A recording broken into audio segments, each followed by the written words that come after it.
Hello, everyone. Welcome to this afternoon's session. My name is Shira Peltzman. I am a member of the program committee this year. And just to make sure everyone is in the right place, this is Environment 2, the Climate Crisis and New Paradigms for Digital Access. This is a workshop, so there will be some interactivity today.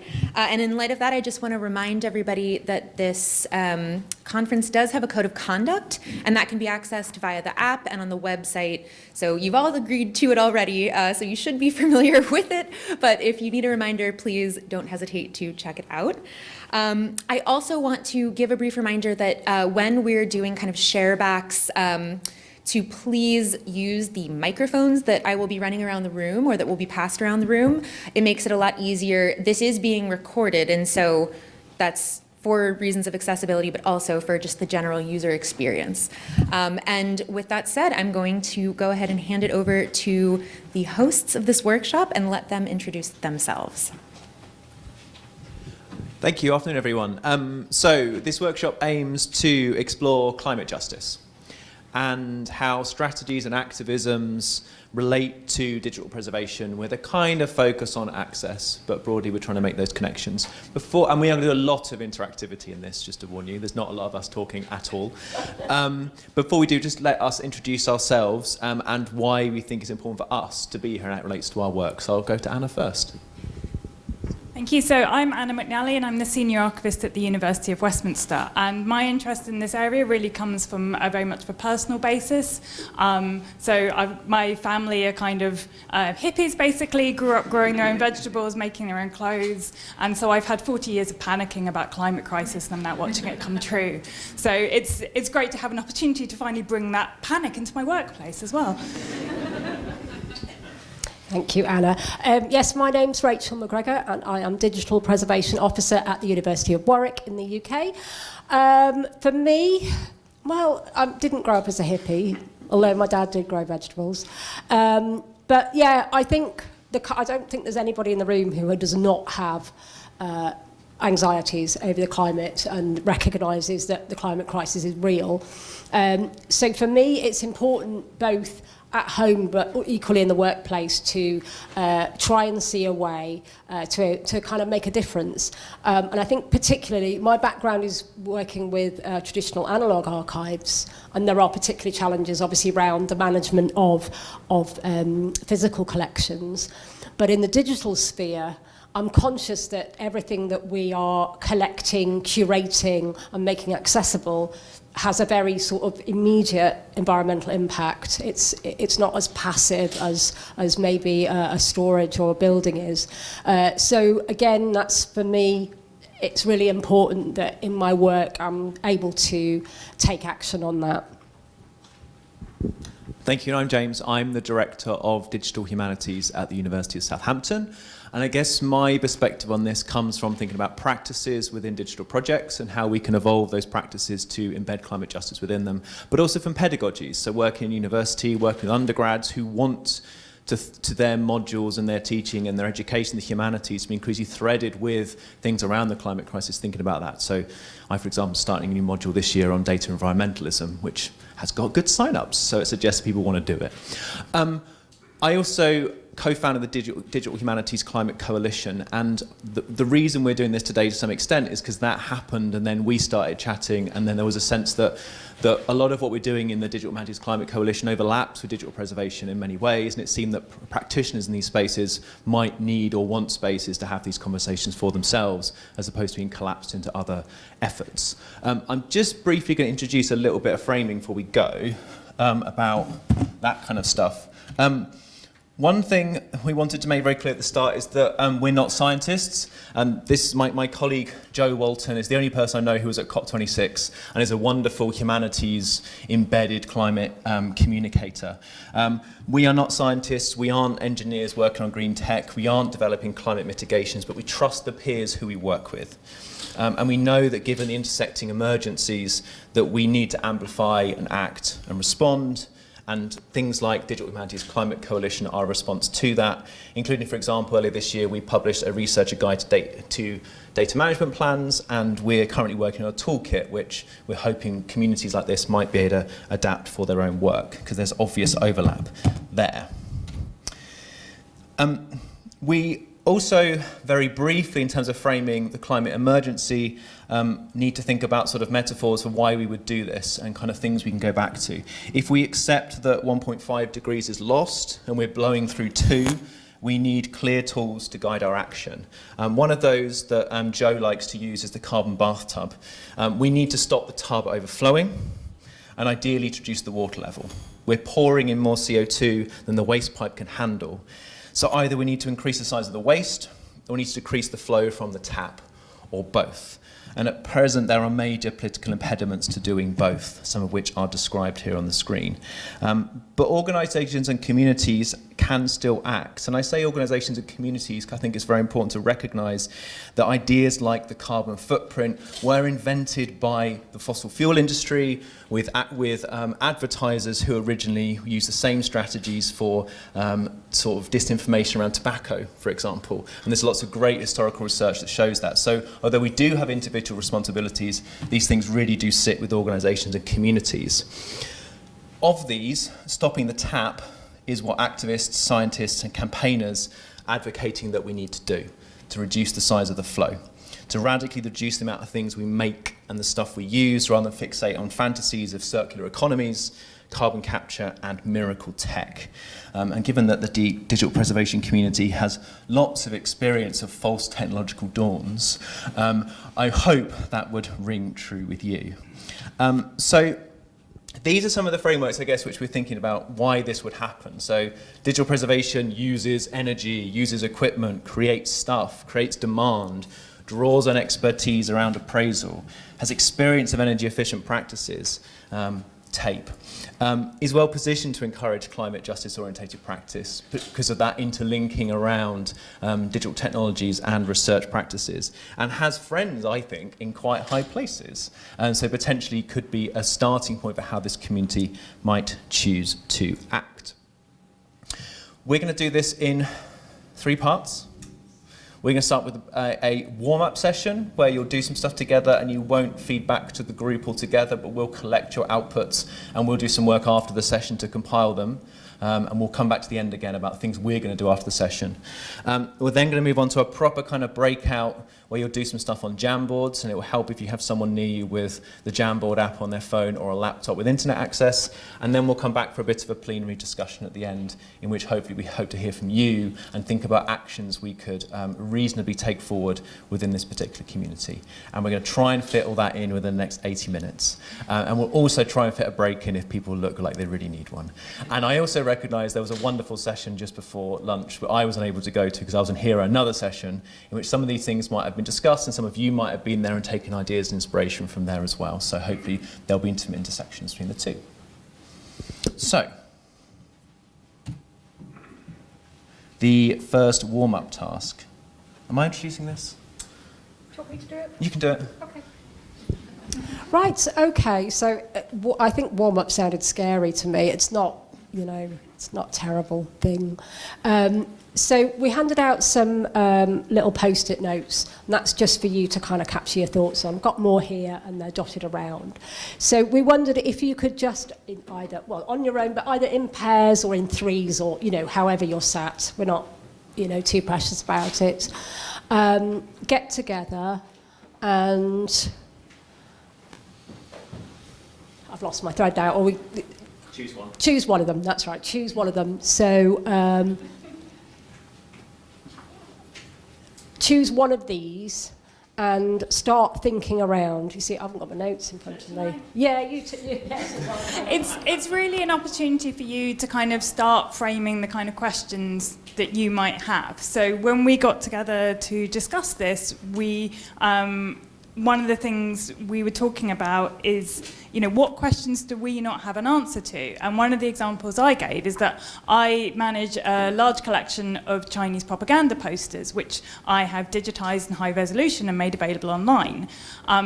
Is it better for me to put those up online so that people from all around the world can see them at whatever time of day or night they want? Or is it better for me to have those offline and for her to insist that somebody flies from Australia to the UK to view them in person? Which one has the most carbon footprint? I do not know. So that would be one question that I have. You know, do we actually know whether it's better for our collections to be digitized and available digitally, or to insist that people continue to travel to us? So that might be the kind of question that you might have. And then the challenge might be in terms of how we present this to our organisations, because I don't know about you guys, but we increasingly report to our organisation as we have put X number of digital objects online. This is a massive win for us as an archive. But then the university is also reporting to the UN Sustainable Goals. So it's like, well, can we actually reframe how we're reporting to the university, and how might we go about saying that kind of degrowth of digital collections is a good thing? And what opportunities do we have to maybe contribute to what our organisations are doing in terms of the green agenda through what we're doing within our departments, and through that also then, you know, explain a bit more about what digital preservation is. So yeah, I've just stolen all your ideas basically, sorry about that. But if you can, so those will give you an idea of the kind of questions, challenges and opportunities that we're looking for. So no answers at this point, but really just trying to think about what questions you would like to ask everyone else in the room if you had the opportunity. And just a very practical point, we'll give you about 10 minutes, there will be an alarm, it will go off, it will be loud. What I'd like to focus your minds to get away from two general things, what we'd like you to do is by the end of it, use your one post-it note to write down the one thing you'd like to feed back from your discussion, what you think is the most important thing to feed back, and that's the stuff we'll compile, okay? So pick whether you want to do challenges, questions, or opportunities, and come back with one thing you'd like to feed back.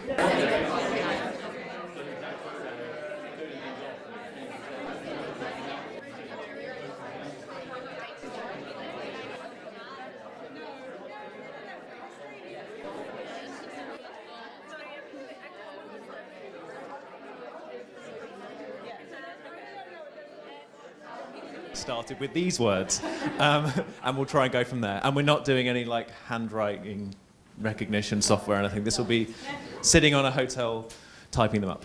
Okay, so we're now going to move into the main session, which is the facilitated breakout session. So what we want to do is kind of take a closer look at some of the issues that have been raised sort of in and around the community sort of before today. So things that we've identified as things that people might want to discuss. We have 4 different sort of breakout types. So a commitments breakout, a challenges, a questions and opportunities one. You'll see that 3 of those relate to what we talked about last time. And one person in your group, and we'll come to what groups are in a second, will need to go to this bit.ly link, and if you scroll down to the bottom of the slides, because you'll basically be in our slides at that point, that's the best way of us sharing it, you'll find this slide where you can go to those different Jamboards. If you've not encountered a Jamboard before, it's a space in which you can put a virtual sticky note and type. And the reason we're doing it this way is because multiple groups will be working on the same thing simultaneously. So you'll see other people's things popping up during that. If you don't have a laptop, you can use it on your phone. You might need to download the Jamboard app. If nobody in your group has any kind of digital device, which I find slightly unbelievable, but is that you can use the physical post-its and we will type them in for you. So should we allocate groups first and then go from there? So we're basically going to keep you in the groups you were in before, and then we're going to allocate you something to talk about, because otherwise we think you'll all choose the one that you think is easiest. So commitments is number 1, challenges is number 2, questions is number 3, and opportunities is number 4. So if you discuss number 1, which is commitments, number 2, challenges, 3, questions, 4 opportunities. You can see where this is going. Commitments. What groups do we have here? Challenges. Questions. And then you can be opportunities. Commitments. Challenges. Questions. Opportunities. Commitments. Challenges. Questions. Opportunities. Look at that. Perfect. Did we miss anyone there? Is anyone not in a group? I just pick a group if you're not in a group. So what you're going to find is when you go to your Jamboard, and I'll take the challenges one as an example here, you'll go in there and you'll find at the top, you'll see something along the lines of, what are the risks of challenging preservation practices? And then you'll see a series of headings. So in this case, to me, to the data we preserve, and to the community. And at the bottom, you'll see something along the lines of what are the risks of not acting in this case. And these are, of course, framed in relation to the climate emergency. So what we'd ask you to do for the next, how long we got, 25-ish minutes or something like that, is to work through the main question, to work through responses to those based on the different columns, and then finally get to the question at the bottom. And as you start working and thinking of good ideas, start allocating those. Ideally, within your group, do sort of have someone who is the scribe. You won't need a chair because you're quite small. If anyone's got to a group size about 5, maybe you should have a chair because it's good practice. But if you're a small group, don't worry about that. And just start adding things to the Jamboard, and we'll come around as we go, sort of trying to understand some of the conversations that you're having and answer any questions. Well, approach any questions you might have as opposed to answer them. We are not scientists. We're not the font of all knowledge. Any queries broadly while you're going through, hands up, and we'll come and find you. Okay? Have fun. And the very important thing, the final bit of the session, of course, will include you feeding back to us and each other, importantly. So this will involve some sense of you talking about some of the things you had in your conversations. We won't make everybody do that necessarily, but that's an important part of these sessions, to share the kind of shared conversations we had. And before that, we'll also have a small comfort break. Of course, if you want to step out during this session, you're fine, but we'll make sure we build in a short comfort break before we do that final plenary together session. Okay?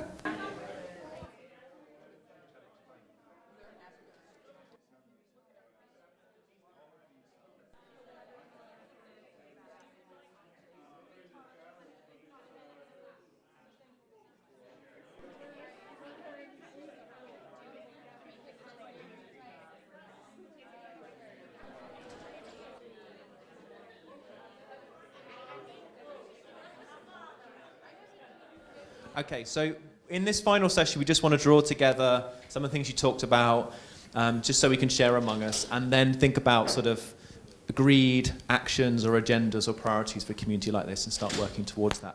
I just want to say, as someone with my DH Climate Coalition hat on, that I've run about 4 different-ish workshops of various veins since about November, and you've been the liveliest and busiest.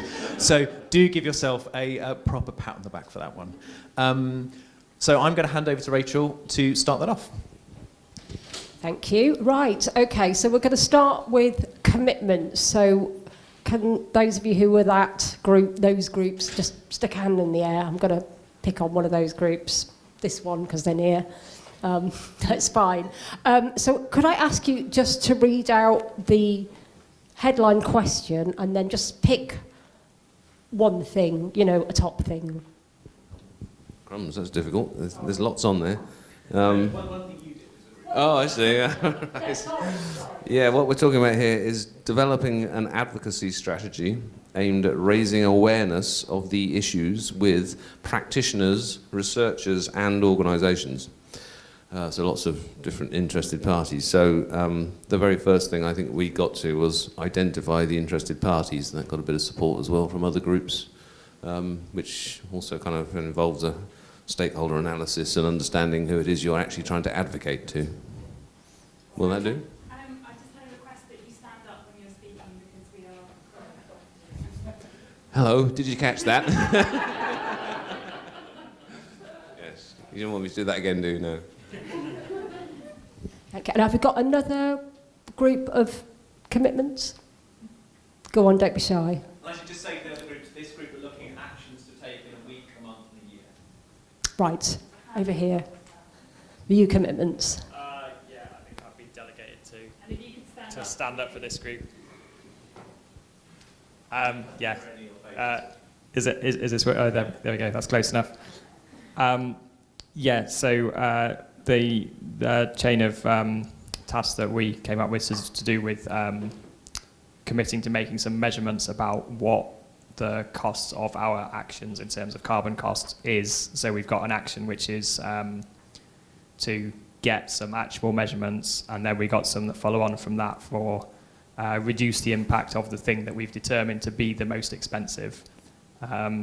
So yeah, that'll be the one thing that I'll pick, I think. Thanks very much. Any other commitments there? Oh, well done.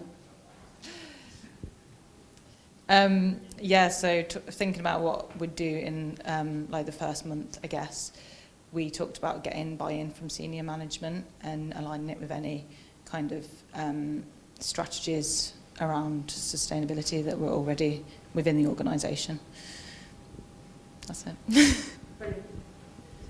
Thank you so much. That was great. So on to challenges. So are you challenges? Was that a hand in the air? No? Everyone's very shy all of a sudden, aren't they? We must have had a group. No one wants... No one from the challenges groups wants to share. No, it's fine. Shall I read out the question, maybe? So, what are the risks of challenging preservation practice? Which was a really interesting one, actually. Do you want me to read a couple out of the things that we got fed back? So these are anonymous, so I don't know who's contributed these, but they're all great. I like risk of making wrong decisions to the data we preserve, resulting in data loss. So that's a good one, and probably one that's kind of at the forefront of many people's minds. There's someone has written in the risks of challenging preservation practice to ourselves, stepping out of our comfort zone to embrace new ideas, which I certainly go along with. And then there were risks of challenging preservation practices for the community at large. Change is hard, and there could be resistance from the community. And I think that's very good too. So I specifically remember a few years ago we had an Archivematica meeting in Aberystwyth, and we talked there about maybe not creating preservation TIFFs from JPEGs, and at the time that seemed like the most radical thing ever. And now it's actually kind of baked into Archivematica that when you get Archivematica off the shelf, as far as I understand it, no longer, or you have to set it up and tell it you want to create TIFFs from JPEGs. So that's within the last few years, we as a community have made that decision. The world has not ended for that reason. I mean, the world's going to end for other reasons, but so I think we can do these things, and we can make these decisions as a community. And I think one of the things that's come across to me from talking to people is that people are making small decisions. Several people mentioned to me around air conditioning units for the physical collections. That's something that we did at university 5 years ago, and we didn't tell anyone. We just did it. And now I feel bad that we didn't go around making more of a song and dance about that, because then maybe other people would have been able to tell their institutions, well, Westminster's doing this, we're going to look at their data. And we now have 5 years of recorded data showing that the temperature did not fluctuate that much during that time, despite a couple of really horrific heat waves. So I think one of the things we need to think about is how we share these decisions to empower other people to make those decisions as well. Yeah, and we need to be prepared to be challenged on this as well, and that's fair enough. But so there is some bravery involved in some of this sometimes, but it's worth it, I think. So questions. So I'll read the question out. Consider the questions, research questions, methods and approaches which are likely to have the greatest positive climate impact. Now, is anyone going to be brave and pull something out that they contributed in their group? Oh, yes, thank you. That's okay, that's fine. I'm very sorry I can't be on camera. So a big question we had was how can we create trust in digital, so that at what point will we be comfortable to stop some of the duplicative practice and maybe some of the keeping like shibboleths of outdated formats that we basically can't access but we can't destroy just in case the digital goes wrong. Very good, thank you. Anyone? Oh, great, yes, marvellous. Also, no filming, please, sorry. Thank you. Yeah, I mean, this is very similar to the point that was raised earlier, but one of the themes we came up with was kind of being comfortable with loss, being comfortable with capturing less, and how we do that. And if we're making decisions around those things, how do we make sure we're making them in an equitable way and an open and transparent way? Thanks. Fantastic, thank you. Any more for any more? Oh, yep, great. Just trying to find the one we like. Which one? We've got.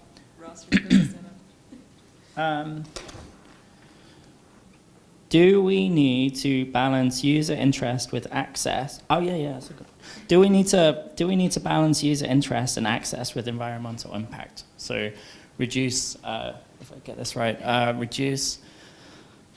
If something's not being accessed, how do we measure that? And then how do we make changes so that we reduce how much it's online on hot live storage and stuff like that, for example. That was great, thank you. Yeah, of course.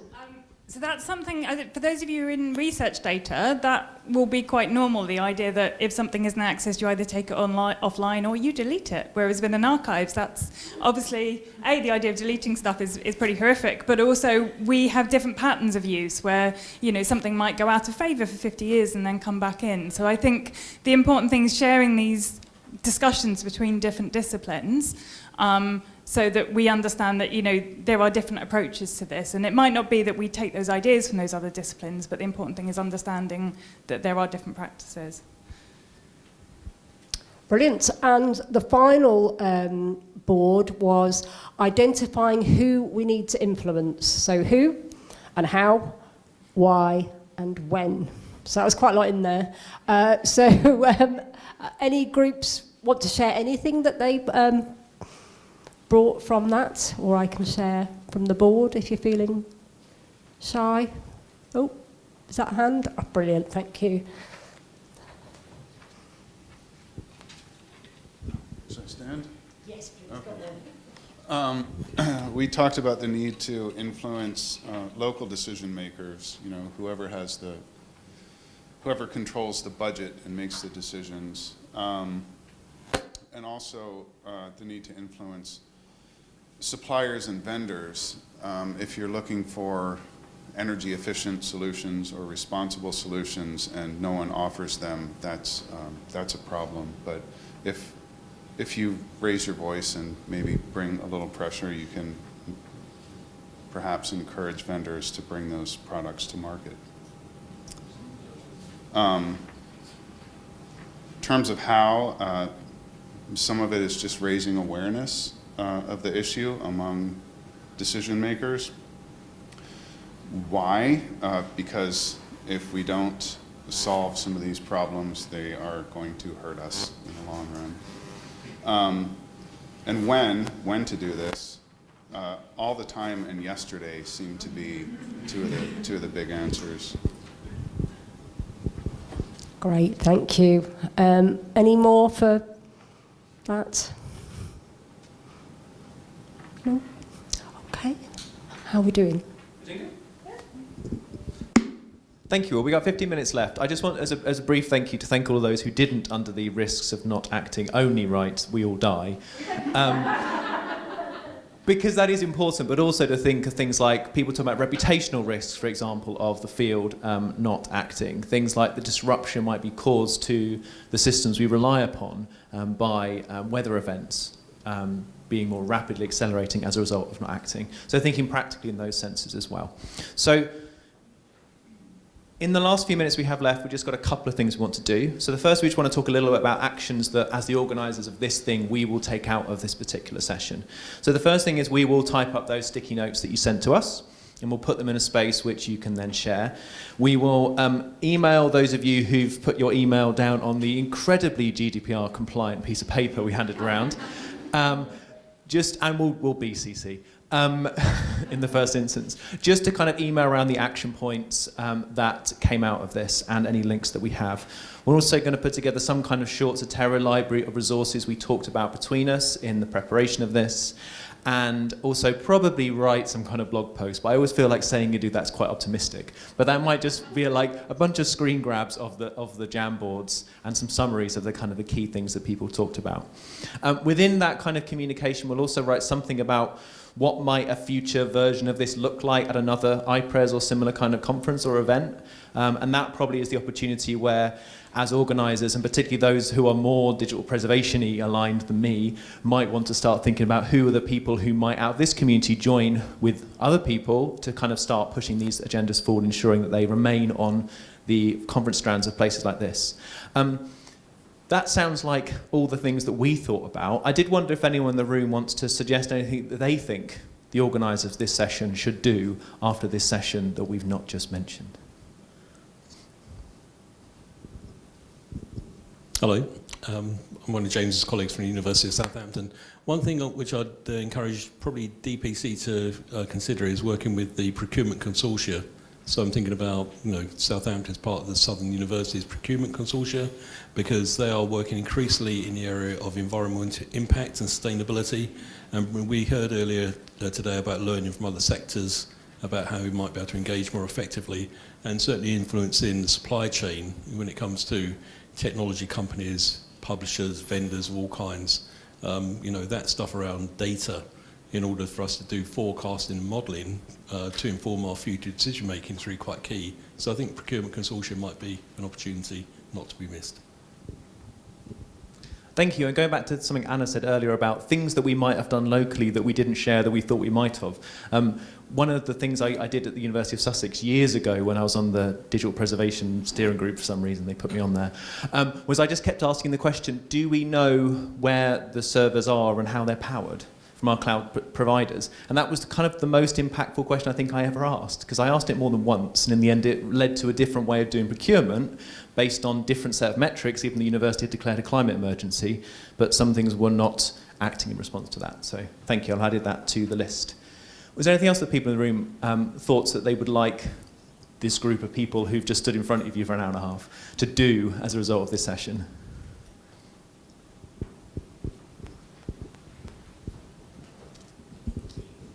So this isn't something that I think the three of you necessarily should do, but something that I have been thinking about that I think the community more broadly could do, or I wondered whether it's something we could do, is, so we've been talking about the climate emergency here, and then this morning in the keynote we heard about kind of social justice and thinking about how we do our work ethically. And one of the things that I'm always really conscious of when you look at job descriptions and when you talk to leadership is that they're very interested in best practice and making sure that you're and best practice usually is all about kind of the technical side of our work, and one thing that I think it would be really interesting to work on as a community is kind of a set of shared values that inform this kind of so a different kind of best practice, which is all focused on kind of the things we've been talking about today and thinking about social justice and working ethically. I think for me personally, that would be a really useful advocacy tool to be able to say, I think we, along with a number of other institutions, should kind of subscribe to this set of shared values. And then I can kind of use that constantly to kind of try and influence leadership, IT, various other departments in my institution. I think that would be something that would be really, really useful. So not necessarily something just for the three of you to sort out, but something that I think if others are interested in thinking about, I would certainly be interested in thinking about that some more. But what we practically can do is when that email goes around said, who would like to be part of a group of people that started thinking about that shared practice? And how would you like to form yourselves? And, potentially facilitate that a little so it can happen the first time around. Anyone else while we're still at it?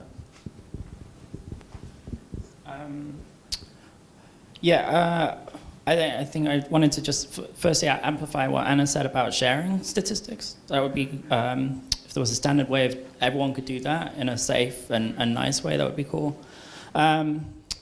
My own addition is perhaps bringing a true risk management based approach to this. When you work with risk registers, there's a standard format for talking about risk. There is a risk that something will happen that has this impact. And I think you need to have both those parts of the formulation there to understand exactly when something is a risk. So National Archives UK, there is a risk a plane will hit the building and you will lose your archives. But then you attach the metrics to it, and then you realize it's not the biggest risk. Something like flooding might be. So I would say perhaps bringing that kind of risk management approach to this conversation would be nice. And then perhaps putting in front of us a risk register of the top priorities for this. So I think there's a lot of us asking questions about, which part of our collections, which part of our buildings are causing the problem. But I think we really need to understand how to focus the question in the right areas. Yeah, I think the flooding is obviously a particularly, pertinent example there, because that is a way that this is, likely to impact on our collections. And we spend a lot of time talking about the climate impact in terms of how much CO2 we're generating, but then not so much talking about how much our collections are also, our physical and digital collections are at risk from climate change as well. And so I think maybe some of that in terms of framing the argument is, talking about the risks of doing something and not doing something as well, is saying, if looking at the number of repositories where the flooding is a real risk, could help to sort of accelerate those discussions with our management teams. I think we're drawing to a close now. I've got one final question, and this may be one that people don't necessarily want to share with the group and might share with the person next to them on the way out, and that's fine. And it really is to prod you towards that action-based agenda, which is thinking, is anyone going to do anything different when they go back to work next week, or send an email this week while they're kind of still at work at the conference? Is there anyone had that thought already during this session would like to share briefly? And if not, we'll have a moment of pause, and then thanks to each other, and then we'll pass on, and then you can have that conversation as you leave the room. So at the National Archives of the Netherlands, we actually have a sustainability team. And it's not only looking at the archive itself, but it's also about the building, also the food we have, our coffee corner, cups, stuff like that. But there's also people involved, me and someone else, who are looking at the digital archive, and we have someone from the physical part of the archive as well. So we are trying to really implement changes. But I must say it's quite difficult because it's government, so everything is quite bureaucratic. And if you want to change something, it's no, that's the ministry, so we don't know. Or but we're trying. So I will definitely take some things home. Fantastic, thank you. I'll go here. Hi, Elizabeth from University Arts London. Just in response to that, I don't work in a national institution, but I work in a very big university. And so in response to those frustrations, that's where with my museum curator colleagues, archivists, special collections librarians who are passionate about this, we've tried to kind of break free of some of those. And we have kind of climate action working groups. We have a manifesto, and we're aware of the things we can't change, but we're also really seeking out the things that we can change. We, changing suppliers where we receive stuff, because it's about physical and digital collections management, and empowering each other to challenge all of the things. So I know it's really frustrating, but as a response, we don't want to set up another committee. We don't want to, add more to that weight of bureaucracy. So we're very much kind of looking at more of an activist approach. And we have been publishing the stuff that we've done, so I'll share to you guys the links to those as well, so people can see, because we did a bit of research around what other people were doing, and it's really just snowballing in the last year. So we've got some resources that we're then inviting people to contribute to, but it's very much what can we change, because we're frustrated from those same things that we can't change. Thank you, we'll add those. Can I go there and back to Patricia? Thanks. Hanya, Lloyds Banking Group, and I think I'm going to start challenging archival best practice.